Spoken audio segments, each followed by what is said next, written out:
Good afternoon and welcome to Literature, Law, and Leadership, a conversation with John Grisham. I'm Eric Hinton, Director of the Robert B. Rowling Center for Business Law and Leadership here at SMU Dedman School of Law in Dallas. We're grateful for your participation today in the discussion. I'd like to recognize the presence of SMU President Gerald Turner and his wife Gail. They're longtime friends of John Grisham. I'd also like to recognize Dean Jennifer Collins, who's the Dean of the Dedman School of Law here at SMU. And we also appreciate Talmage Boston's willingness to moderate today's conversation. So thank you all for being here. Briefly, the Rowling Center for Business Law and Leadership was created in 2018 with the objective of helping law students and lawyers become better at business and at leadership. And our programming includes a focus on leadership series where we hear from eminent leaders at the intersection of business and law. So we're especially pleased today to have John with us to share his perspectives.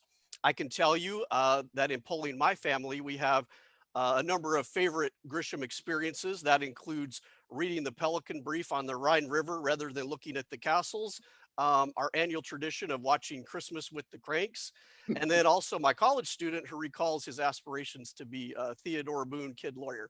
So I'm sure many of you also have similar Grisham stories, and we're honored to have John here today. So to kick off today's discussion, I want to turn the time over to one of our Dedman Law student leaders, Boyce Holloman. Boyce is a third-year law student, and he's also the president of the Dedman Law Sports and Entertainment Law Association. After he graduates, Boyce will join the Bradley Law Firm here in Dallas. Thank you, Eric. On behalf of the SMU Sports and Entertainment Law Association, I want to welcome everybody and thank you for joining us for this event. Today, I have the pleasure of introducing our very special guest, Mr. John Grisham, who will be interviewed by Dallas area trial lawyer, Mr. Talmage Boston. After receiving his law degree from my alma mater, Ole Miss, Mr. Grisham practiced law and served as a state legislator for Mississippi before finding his fame and success in writing fiction novels. His novels not only caught the attention of readers around the world, with over 300 million copies of his books in print worldwide and translated into 40 languages, but also the attention of Hollywood, with 9 of his novels turned into feature films. When not writing, Mr. Grisham devotes much of his time to various charitable causes. Speaking of Mr. Grisham's generosity, I'm pleased to announce that Mr. Grisham has donated some autographed books, including an autographed copy of A Time to Kill, which will be auctioned off at April's online auction, April 5th through the 11th. Thank you, Mr. Grisham, for your generous donation. Interviewing John Grisham today is Mr. Talmage Boston, a partner in the Dallas office of Shackelford, Bowen, McKinley, and Norton, and specializing in commercial litigation in the Dallas area for the past 42 years. Mr. Boston has authored 4 history books, 2 on baseball history, 1 on legal history, and 1 on presidential history. Mr. Boston's success and dedication to his profession has been recognized by his peers, as he is a longtime recipient every year for Texas Super Lawyers and Best Lawyers in America. Mr. Boston is also a very talented interviewer, as you will see. And so with that, I want to thank both of you for joining us, and I'll turn it over to Talmage Boston and John Grisham. Thank you, Boyce. Thank you, Eric. On behalf of my friend Paul Rogers, a former dean and still a professor at SMU Law School, he said, make sure you thank John for making the video that was shown at the SMU Law School graduation, virtual graduation last spring. And as Boyce mentioned, John has a SMU connection through his friendship with Gerald Turner. I will also tell this audience that if during the program you have a question, please submit it into the chat box and I'll get to them as best we can and weave them in. So let's go ahead and start the program. John, the title for today's program is Literature, Law, and Leadership. And as Eric mentioned, one of the sponsors for the program today is the Rowling Center for Business Law and Leadership, which aspires to develop leaders at the intersection of business and law. So let's see how that applies to you. You grew up in a house where your dad had a construction business, his own business, and you, your dad, and your brothers thought that business would continue into the next generation of Grishams. So in college, you studied business, you majored in accounting. And so by the time you graduated from college, you'd grown up in a business, you had business education, and then you went to Ole Miss Law School. Was your plan when you started law school to synchronize all of that, the business experience, the business education, and the legal education? I don't think I had a plan, Talmage. First of all, good seeing you again. You and I have done this for a few times over the years. We always have fun. It's great to be back at SMU. Hello to Gerald and Gail Turner, old buddies from the Oxford days before SMU stole you away 25 years ago, or no, not yet, 25 years ago. And to Boyce Holloman, I was in law school with his dad, Mike Holloman, and his two uncles, Tim and Dean Holloman. During my 3 years at Ole Miss, we had all three Holloman brothers in law school. They were all star students and really good people. I knew Boyce's grandfather, Boyce Holloman Sr., back in the 60s and 70s. The original Boyce Holloman was a well-known trial lawyer and a hard-charging district attorney on the Gulf Coast in Mississippi. He went after the Gulf Coast mob in the mid-1960s, and had a pretty rough go of it. There was a lot of violence, and he is a great raconteur, World War II fighter pilot who can tell stories with the best trial lawyers all night long. Boyce Holloman was a real force back in Mississippi when I was in law school and growing up. So great to see younger Boyce, and congrats on your graduation this spring. Back to your question, Talmage. Yeah, there was my father wanted me to go to law school because he wanted me to come back into the family business. Well, he built the business. When I was a kid, my father was a bulldozer operator after he was a cotton farmer. And then he became a dragline operator. He could operate all types of machinery. That's how I kind of grew up in that business.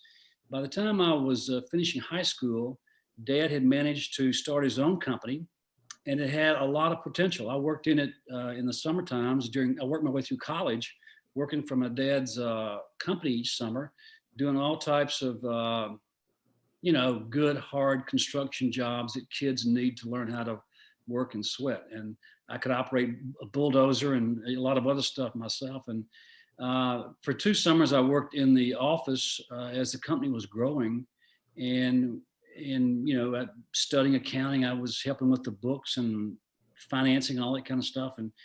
And I thought we all thought at that time that the company had a very big future. And my father pushed me to go to law school because he wanted me to come back into the business to work there and to give legal advice and to take over one day. And so that's the reason I went to law school. When I finished law school 40 years ago, 1981, I married Renee one week, best move ever. And I finished law school the next week. And I went back to my hometown and opened my own office. And my dad was my first client and only client for the first couple of years. I was doing a lot of work for him, a lot of litigation, and he paid me every month a reduced rate. We always bickered over the attorney's fees, but he knew I had to survive, but he was always there to support me, and I was always there to work hard for him. And about that time, though, after a couple of years, the business turned south, and he eventually lost it. It did not work out, and for a lot of reasons. But that was my beginning. I could see a lot of success and a lot of money on the business front, and that's where I leaned. At the same time, or I guess about the same time, when I was finishing law school at Ole Miss, I realized that I really enjoyed the mock trial competitions, the moot court courses. I really loved being in the courtroom in front of a jury. And I began going to court, to trials. I would keep up with the dockets around Oxford, the state courts and federal courts. And if a big time trial lawyer was coming to town for a trial, I would skip class and go watch a trial. I loved the courtroom. And so, after a couple of 3 years of practicing law, I was taking a lot of court appointed cases. I was realizing that the business thing was not going to work out with my dad.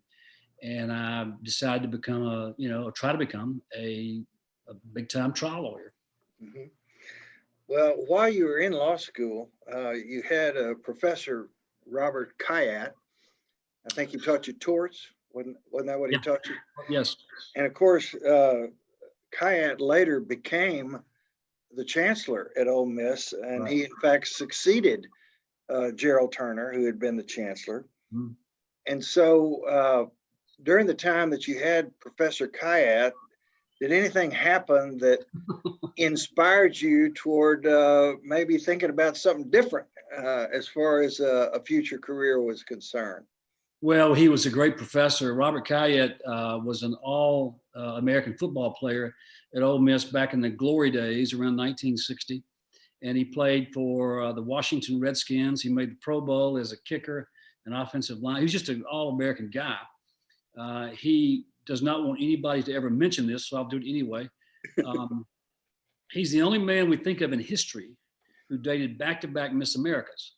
Ole Miss had back-to-back Miss Americas in 1959 and 1960. Of course, Robert Khayat, the big man on campus, was there to take care of both of them. And he didn't marry either one of them. I talked to him last week. Unfortunately, his wife passed away last week, and we keep in touch. But during the first semester of torts, during the exam, we were, first year of law school, you're terrified of every exam. They last for 4 hours. They have these factual patterns that are bizarre and outrageous. And, the professor should be ashamed of trying to create stuff like this for us to solve. And I did okay on the exam. I got to the last question, and I was running out of time, and I didn't get the question. I just did not understand what I was supposed to be writing about. So I just took the characters in the plot, and I wrote about them. I started writing about the characters, just a lot of BS, and filled up several. This was long before the internet and laptops and all that. We were handwriting. Can you believe that? And I wrote page after page after page about these characters in this tort exam. And finally, he called time, and we had to leave. And I walked out thoroughly depressed. I knew I'd blown the exam, like every law school student thinks about every exam. There's no way you passed it. And I went home, and I came back in January to get my grades. Again, they didn't post them like they do now. And I went by Khayat's office to get my exam, and I made a decent grade. And I got down to the last question on the exam, the one I had just blown, and he wrote with a red pen. He said, he marked it all up, and it was a mess. And he wrote at the very bottom, he said, although you missed most of the legal points in this problem, you have a real talent for fiction. And so we laughed about it, and we kept in touch. And 10 years later, when A Time to Kill came out, he called me up and he said, I told you so. I told you so. Now, after you graduated from law school in 1981, as you said, you started your own legal practice, trial lawyer in a small town, but it didn't take long before you embarked on a political career in the state of Mississippi. Yeah. And obviously politics is a traditional path for aspiring leaders. But what caused you to want to go into politics? I don't really remember. It was a bad diversion. It was not something I had my heart into. Back in the 1940s and 50s, it was not unusual for the state legislature in Mississippi to be filled with half of the Ole Miss law students. Back then, the legislature met every other year for 3 months, January through March, every other year. And the law students would get elected from home. It was a nice little part-time job. And they would go to Jackson, serve in the House and Senate. And it was the real training grounds for decades of Mississippi politicians. And they all came out of the Ole Miss Law School. I was not inspired by that. However, my house district, the district I grew up in, was a seat that I thought I could win. And I almost ran in 1979 at the age of 24. My father talked me out of it. So I ran in 1983, 4 years later, and won the seat easily. I enjoyed the campaigning, the contest of trying to get more votes than the other guy. But the job itself was just terrible. Once I got elected, I realized I was not cut out for public service. I was 3 hours away from home, and we met every year then, still meet every year. It gets longer and longer every year. And I was away from, I was trying to, again, this is before the internet. 1984 is when I took office. I was trying to maintain a law office, from 3 hours away. I was gone half the time. Renee's at home with babies. I didn't belong there, and I was never. And one thing that really I realized early on, we didn't have a staff to take care of, constituents. And I realized as soon as I got elected, first of all, everybody voted for me. Even though I only got 65% of the vote, everybody voted for me, every single person. And most of them wanted jobs. They wanted something, but most of them wanted jobs. And right off the bat, I was getting these phone calls and letters and door knocks, people wanting something from me as their elected official. And I just realized I didn't like that. I didn't like the constituent service. After about 2 years in the state house, it dawned on me driving home one day from Jackson, I couldn't stand the voters. And when a politician reaches that point, it's time to quit. So I wasn't cut out for politics. So about that time, 1984, you embarked on an avocation at the time. You tried your hand at fiction while you were a practicing trial lawyer. And obviously you've gone on, you're recognized appropriately as one of the great storytellers in American history. But during your time as a trial lawyer, were you using your storytelling skills? Talmage, I got a great legal education at Ole Miss, and one thing I remember was the classes where the older lawyers would come in and talk to us. At that time, in the late 70s, early 80s, there were some really top-notch, old-school trial lawyers who had been around and could try a case, who could take a case from the date of the accident or whatever it was, and take the case and work it up all the way and take it to a trial, to a successful verdict. There aren't many lawyers today who can do that still. I wanted to be able to do that, but most lawyers have always shied away from doing that. It takes a lot of hard work and a lot of guts to do it, to risk it all with a jury's verdict. And we had some of these guys, and I'll never forget one of them one day, and he was visiting lecture. We were all, hanging on every word. And he said, your lawsuit begins with a story. You've got to tell the jury a story that they will listen to, that's compelling, that is convincing and truthful. And it starts with the opening statement. He said, I spend hours, from the moment I get the case and understand what the facts are, I spend hours upon hours writing my opening story to the jury. That's your first shot at the jury. You've got to tell them a compelling story. And that's the way I grew up as a lawyer. That's what I always believed in doing. I spent a lot of time because you have plenty of time to prepare the opening statement and almost no time to prepare your closing argument, because that comes at the end of the trial when everything is happening at once. I've learned that the hard way. But I was learning, and I was trying to do that. I recall writing for hours this opening scenario that would capture the jury. So yeah, it was very important. Well, as I said, about that time, 1984, something happened that caused you to try your hand at writing fiction. So what were the circumstances that made your career begin? Well, I had never written anything. It was not a childhood dream to become a writer. It was not something I studied in college. I never thought about it. I'd always been a big reader from a small kid. Still am. I have yet to meet a writer who is not a voracious reader. That's just part of the job description. But I had never thought about writing anything. And I was in a courtroom one day because I hung around courtrooms. If there was a big trial locally, I was going to see part of it. If the big lawyers were coming to town or close by, I was going to try to get there and watch them. And I saw something in court one day that was a horrible criminal case. I was not involved in it. A court-appointed case, and little girl had been assaulted, and she testified, and it was extremely emotional to sit through as just a spectator. And I began thinking about it long after it was over. If you changed a fact here or there, at the time, at Talmage, I was living this life of a small town lawyer, solo practitioner, dreaming of the big case, broke, but dreaming of the big case, dreaming of the big courtroom drama that would, somehow elevate me above the other.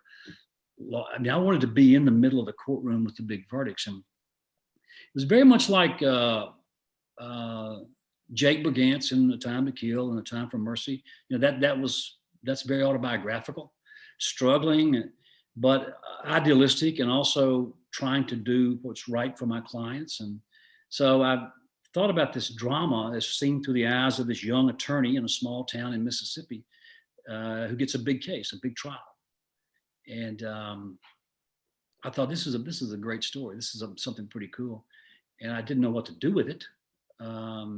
And finally, one night I said, I'm going to try to write this.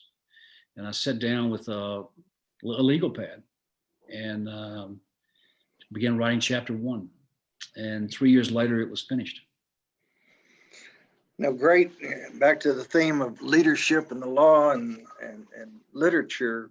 Great leaders to engage the people are often great storytellers. So from your perspective, what's the most important trait for a great storyteller? Well, you've got to have the facts on your side, or you have to be able to spin them in such a way that you can make them believable and plausible. Forget juries, let's talk about fiction. A lot of writers think that they can write anything because it's fiction. Well, that's not true.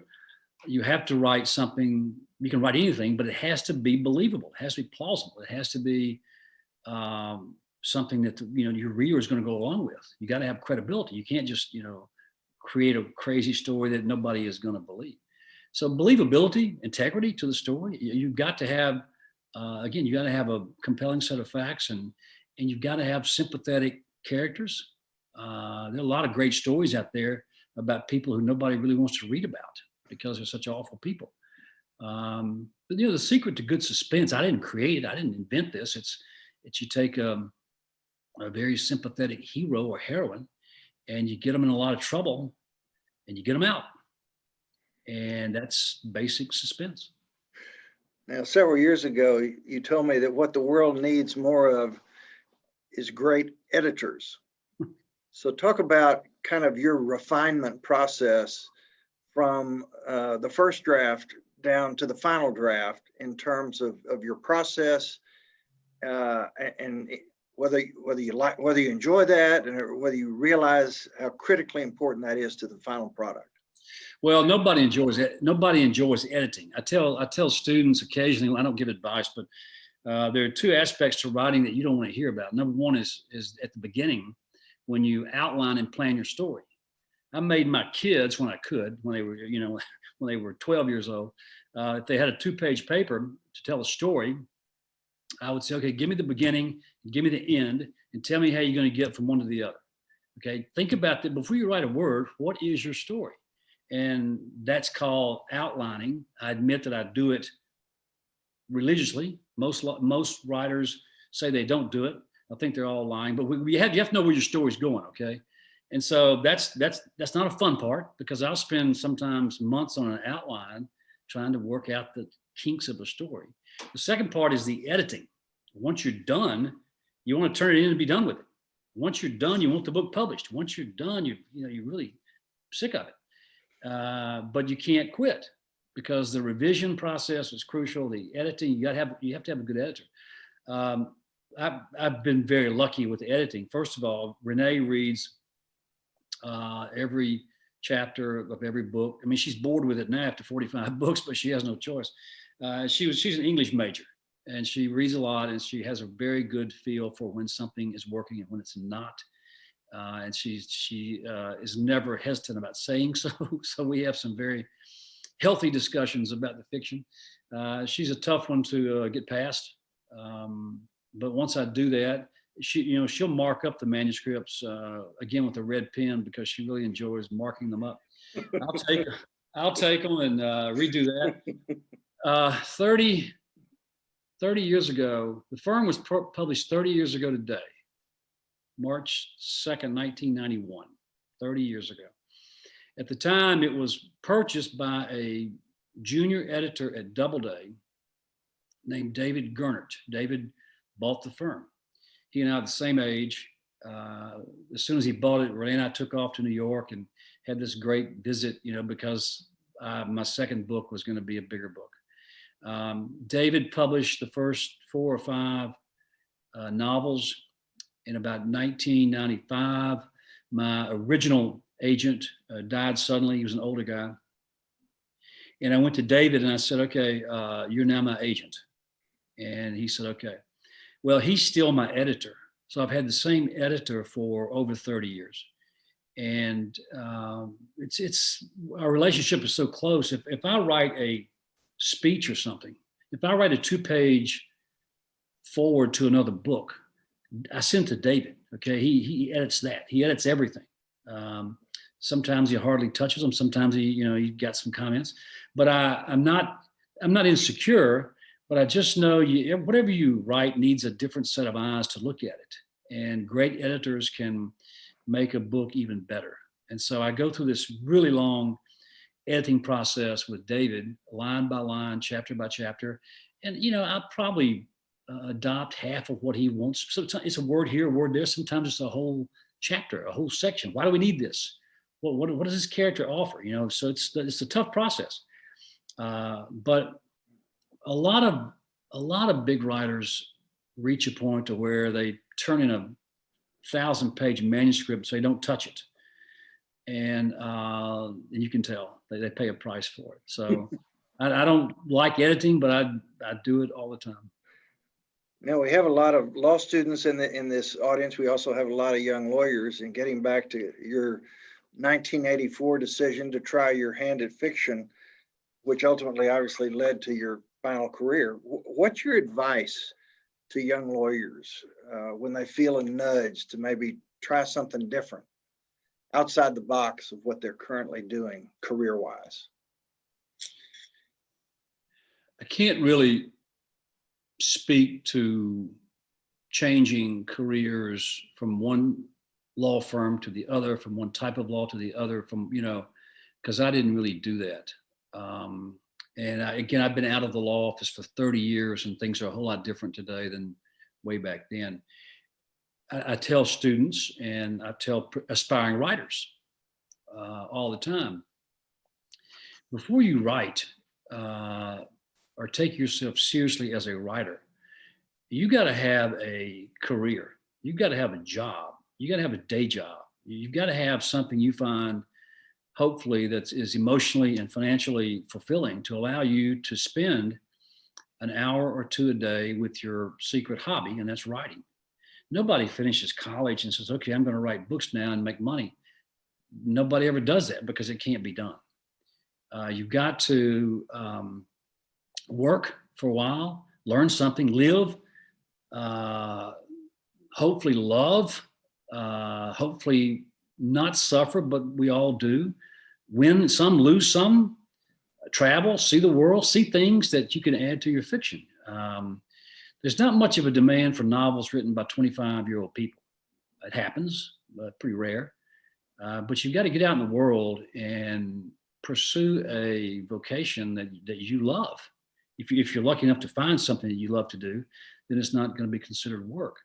At the same time, you have to take the fiction or the writing, doesn't have to be fiction, very seriously.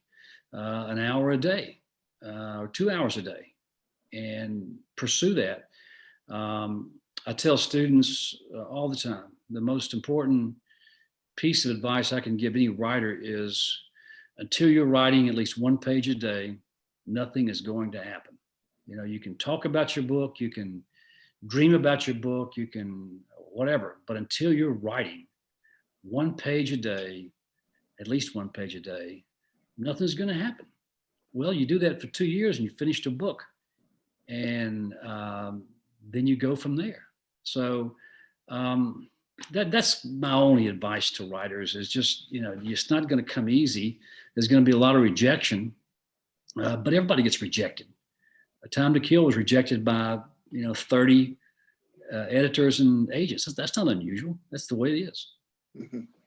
Well, after you'd written several novels, which were, blockbuster bestsellers, something nudged you to try your hand at writing a nonfiction book, which became The Innocent Man. So what was that nudge about that made you feel like it's time for me to do this? I never felt I was not looking for a change in career. I was not looking for a different kind of book. I was not searching for anything. I had just finished a novel on time. It was my next book. It was going to be published the following year. And it was one of those moments where something happens that you just can't believe. It was an obituary in the New York Times early in December of 2004. A guy just died, a guy my age, and he had gone to death row from his small town in Oklahoma, and came within 5 days of being executed for a murder he had nothing to do with. And he had been the first round draft pick of the Oakland A's in 1972. In his little corner of Oklahoma, the scouts and coaches believed that he was the next Mickey Mantle. And he certainly believed it himself. He was very cocky, very good, but he was headed for the big time.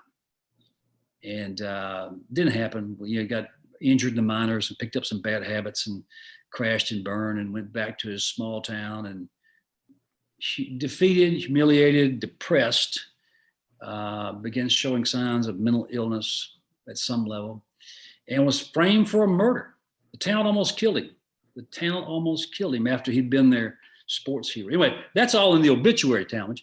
So I said, that story is too good to pass up. I never thought about nonfiction. I was not trained as a journalist. I didn't know how to, dig or research or verify sources, or, what are the rules of basic journalism. I had to learn all that. And I took off to Oklahoma to begin researching, and the story just grew and grew and grew. Every turn there was more. In this small town, there were 6 wrongful convictions in a 5-year period in the mid 1980s. 6 different guys, 4 different crimes were sent away by the same authorities. And it just became a phenomenal story. But that process took me into the world of wrongful convictions, something I had never thought about before. And I realized how many innocent people are actually in prison.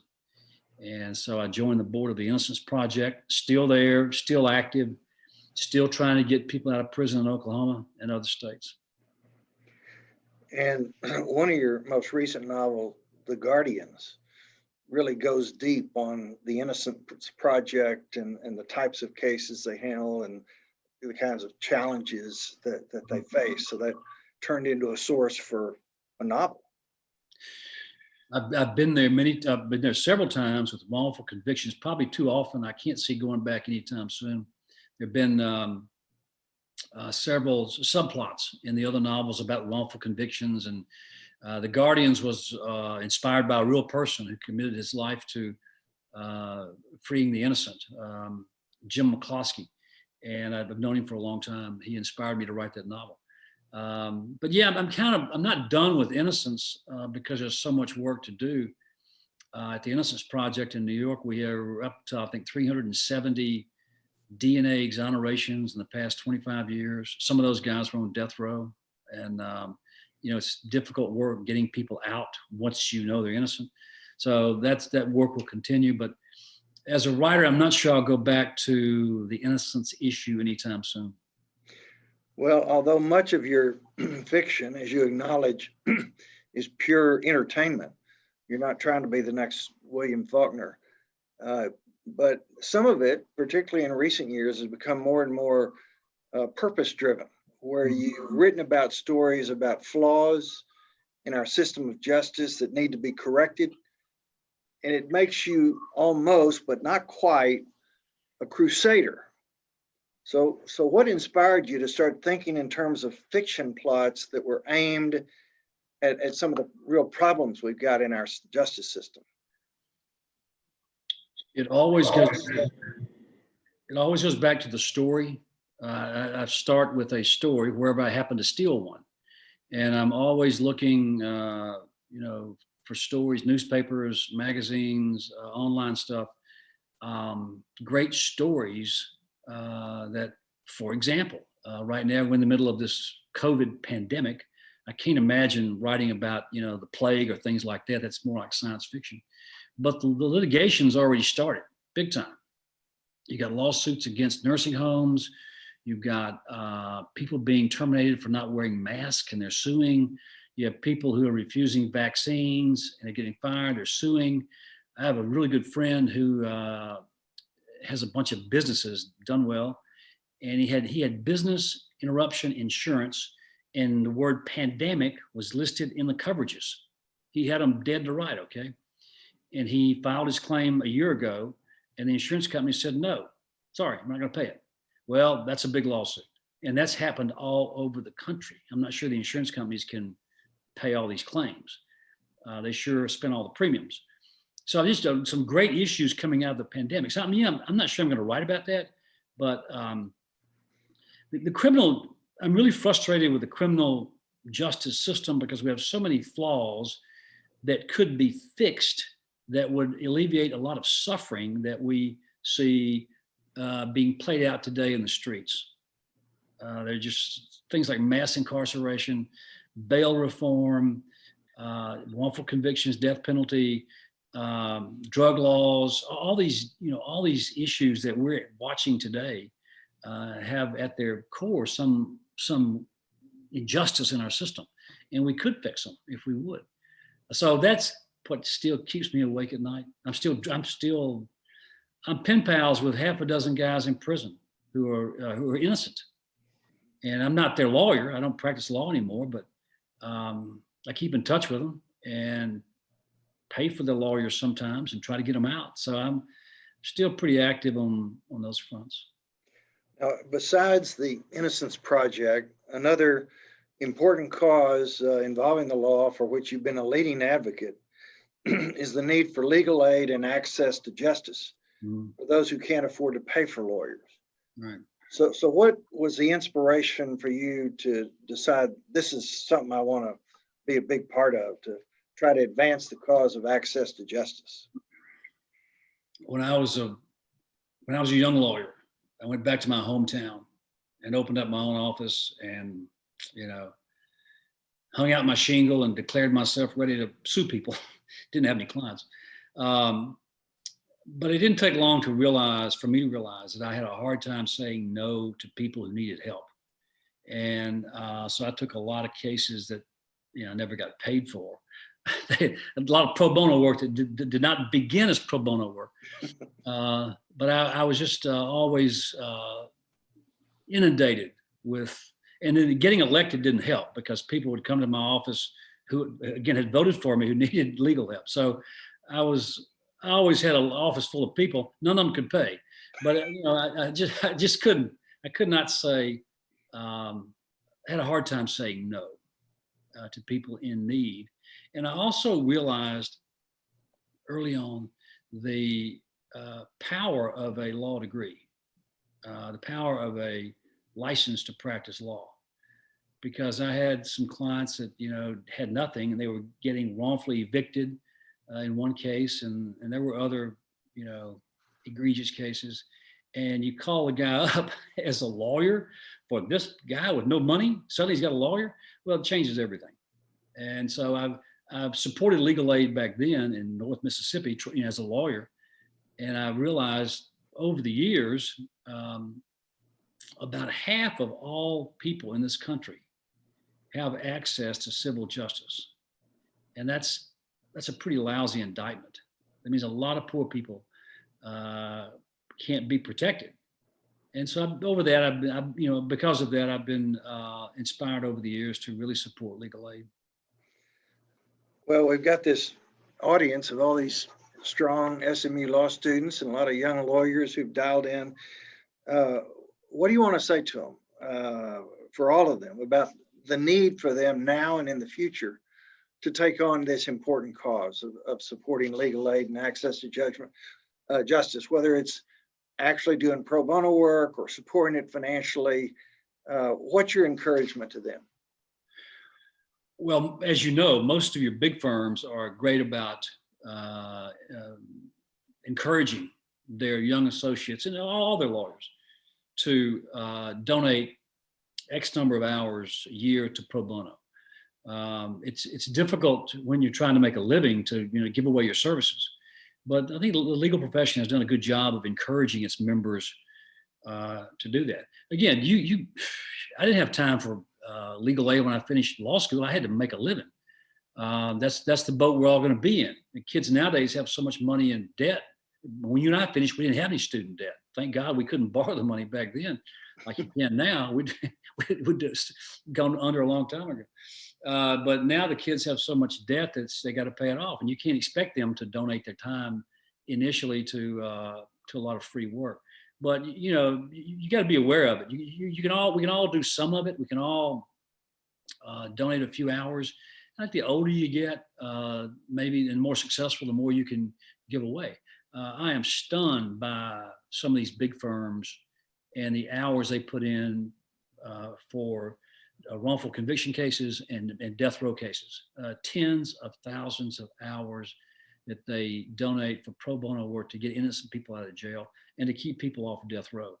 I ran into it as a young lawyer 30 years ago with a death penalty case in Mississippi. I could not believe the resources that this firm in New York was throwing at this case. And these lawyers were not only smart as hell, they were very, very motivated and inspiring.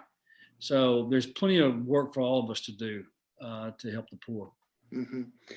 Now, as Boyce mentioned on the front end, this program is being co-sponsored by the SMU Dedman Sports and Entertainment Law Association, and presumably their members, at least some of them, aspire to be agents or entertainment lawyers.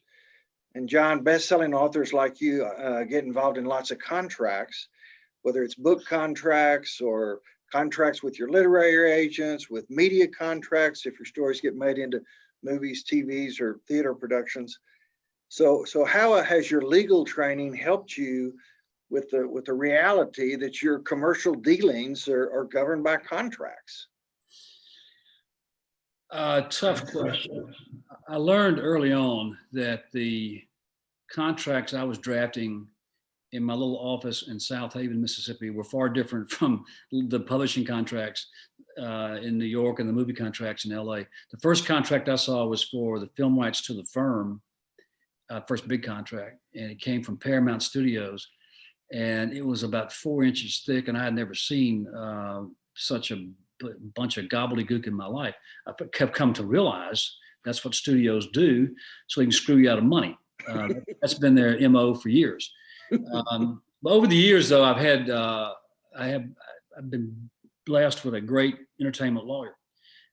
He passed away a month ago in New York, and I'm lost without him. I mean, he has a great firm, but you got to at any level of success, especially here where you have so many people always trying to get something from you. For example, if we'll get a phone call today, somebody wanting to buy the film rights of a book I haven't sold yet. And we have to research who that person is, their production company, who's behind them, what are they really up to? Can they do the job? Can they guarantee the budget? And just, a couple of phone calls, we have to do all this due diligence to find out who we are dealing with. And I don't have time to do that. So I have lawyers who do it, and it's crucial work. The contracts are, in the early days, I'm insisted on reading all of my own contracts, and that almost drove me insane. Then I hired a lawyer in New York to do that for me, then I found a great lawyer who has represented me for 25 years. It's the great thing about having the law degree and some degree of experience as a lawyer. They're really afraid to try to pull a fast one.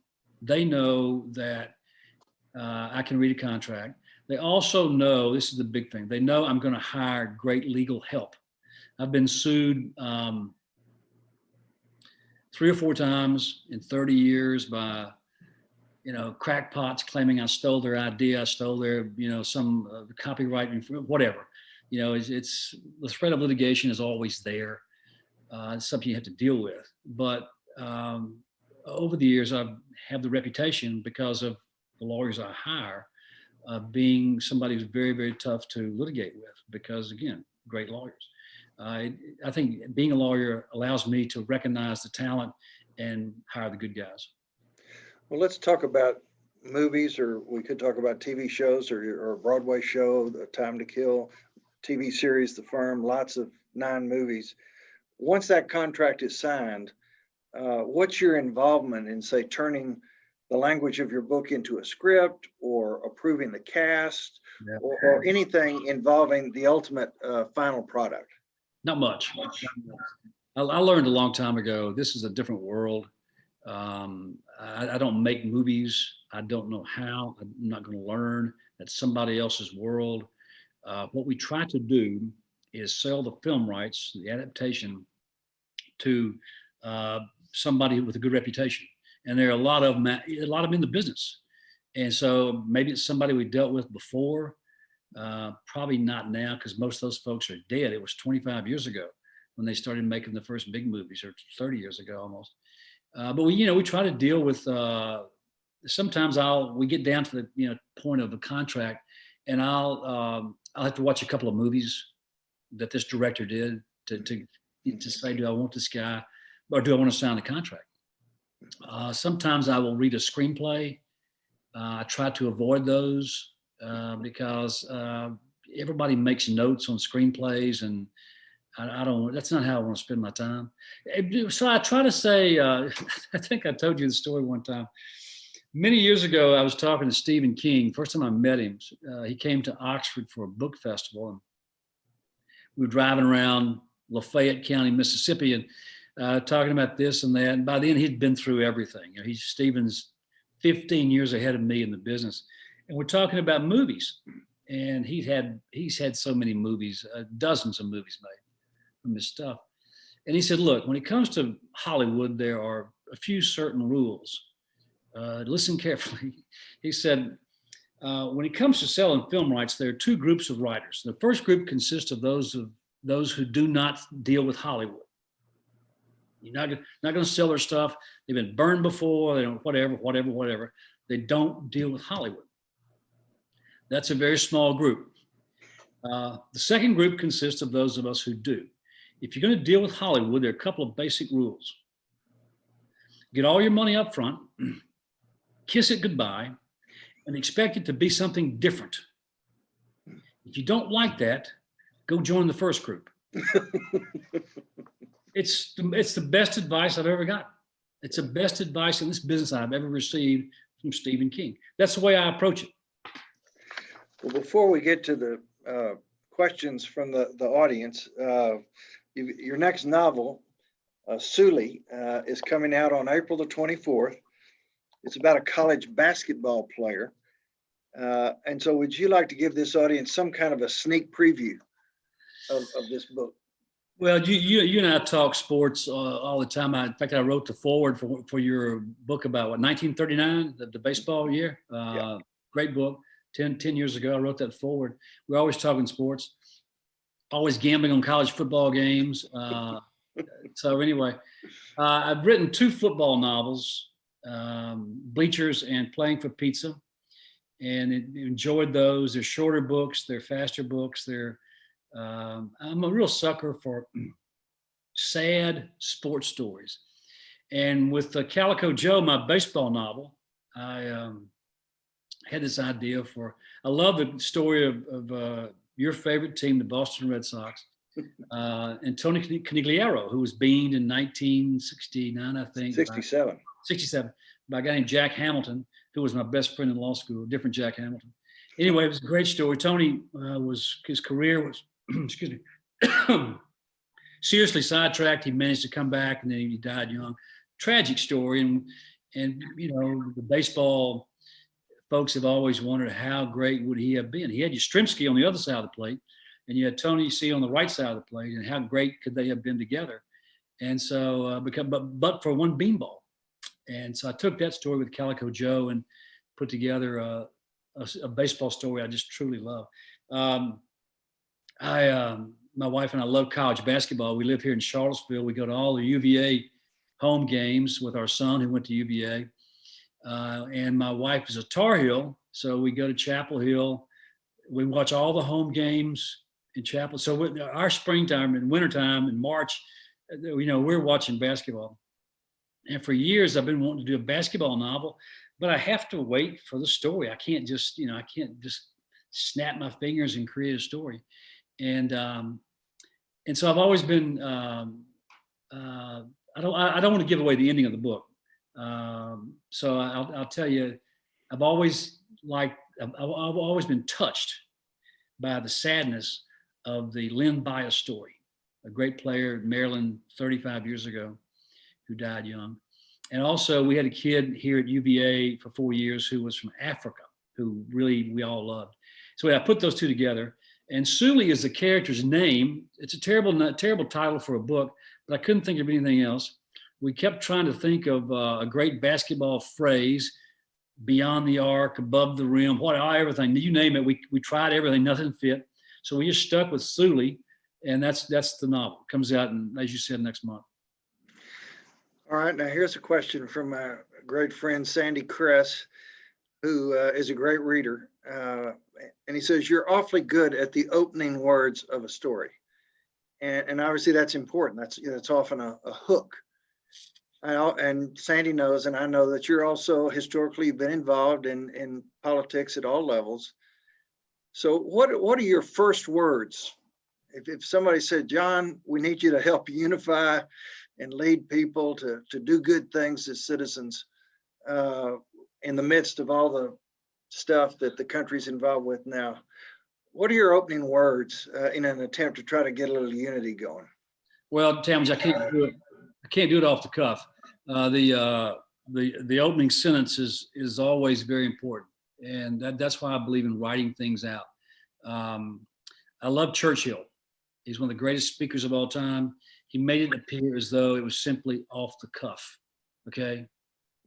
BS. He wrote and wrote and wrote and practiced and practiced and practiced until it sounded like it was off the cuff. Same way with the opening paragraph in any novel that I write, or any novel that's really enjoyable. I spend a lot of time with the first sentence, first chapter. You got to catch the reader with the plot, with the hook, with the suspense, but also with the language. And so those are the toughest words to write. And it takes a long time. Do you have any words for this very diverse audience of knowing how much you and I think everybody wants to get some thoughts of unity going, to something that occurs to you? And I realize you just said I don't really like to be spontaneous, but is there something that speaks to you in terms of, golly, if we could just think about this, zero in on this, and maybe we could start acting a little more harmoniously? I have no wisdom to impart when it comes to politics or partisanship or the mess in Washington.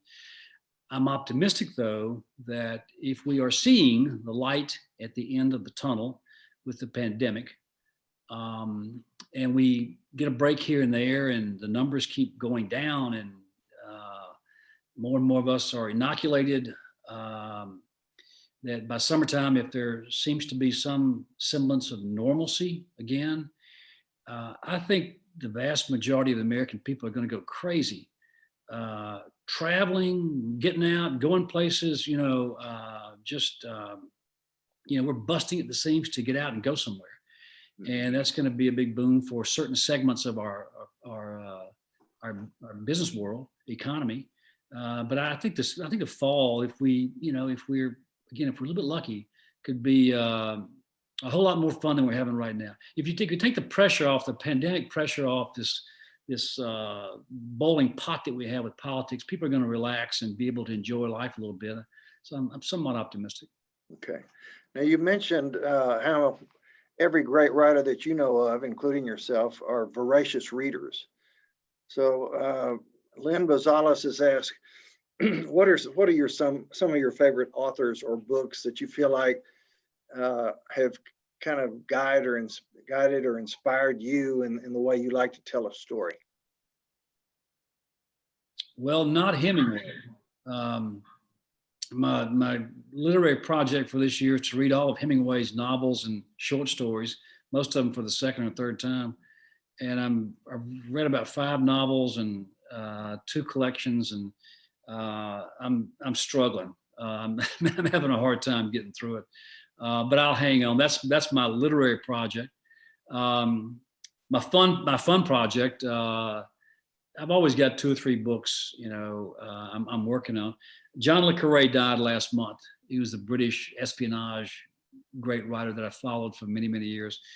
In 1980, he published a book called Little Drummer Girl, the backdrop of the Palestinian-Israeli conflict. And to me, it was just, a classic of great, smart suspense. How do you write good, smart suspense with a, high degree of art?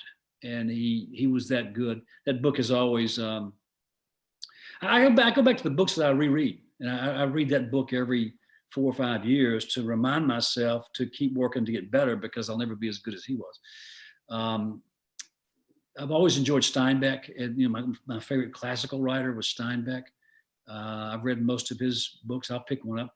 I love Mark Twain. I probably read more Mark Twain in the course of the last 5 years than anybody else. I also read some of the more popular writers. Scott Turow is a friend and a really talented writer. Michael Connolly,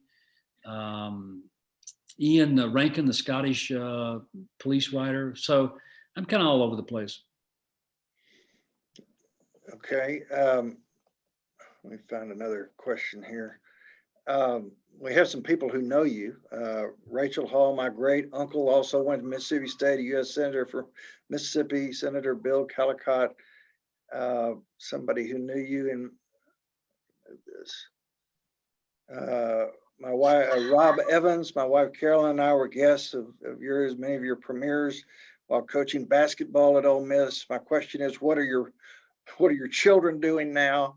I know your son is a lawyer. I know your daughter's a teacher, but I think in particular, talk about how your daughter kind of got you going in an area of fiction you never even thought about before. Well, Shay is our daughter. She's 35 years old. She lives in Raleigh, school teacher. She has 2 grandkids, our only 2 grandkids. And as you are learning at Talmage, life changes with the grandkids. You have one that's not even a month old yet. First one, little Nolan, left-handed pitcher. So that's our whole world right now. We see a lot of them. Ty, my son, is 38. He practices law here in Charlottesville. I got married last summer, and so we're very close to the kids, and we see them all the time. What was your question? Talk about how Shay Yeah. directed you into an area of fiction you never even thought about before.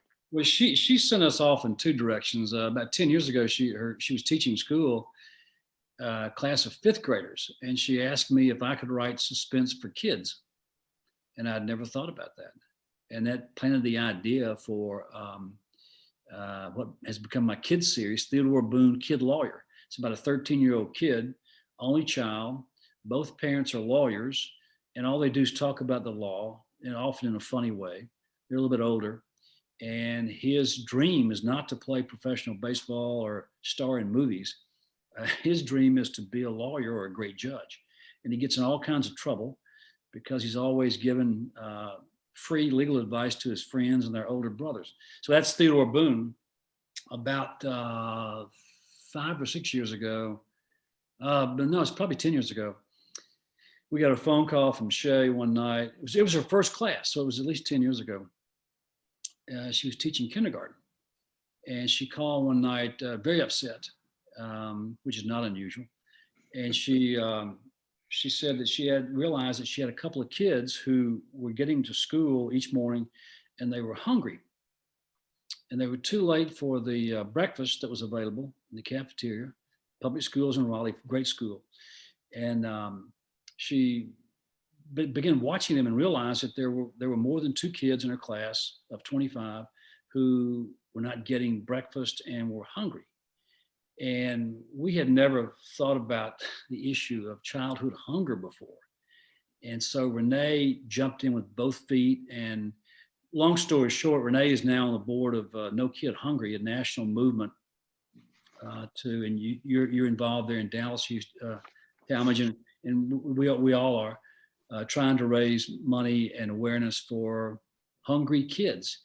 In the past year with the pandemic, a year ago, we had whittled away at the number to where 1 in 7 kids in this country, still a big number, 1 in 7, faced food insecurity issues, which is a fancy way for saying they're not sure where the next meal is coming from. That was 1.7. A year of COVID, we are up to 1.4. Think about that, 25% of all kids, almost 20 million kids in this country are food insecure. It's a huge problem. And the problem can be solved in America because we produce enough food for all of us. There's plenty of food to go around, and it's just a matter of getting the food to the kids. And that's our current cause right now. We're very active with that. Well, it's so huge, and you've got me and many others involved in making it work in Texas for all the hungry kids in Texas. So thanks for moving the needle. In the chat box is a note from Gerald Turner John saying, Gail and I are grateful for your friendship and occasional involvement with SMU and hope that Renee is doing well. So know that they have seen this program and they think of you very fondly as a good friend. Thank you. Great to hear from you all.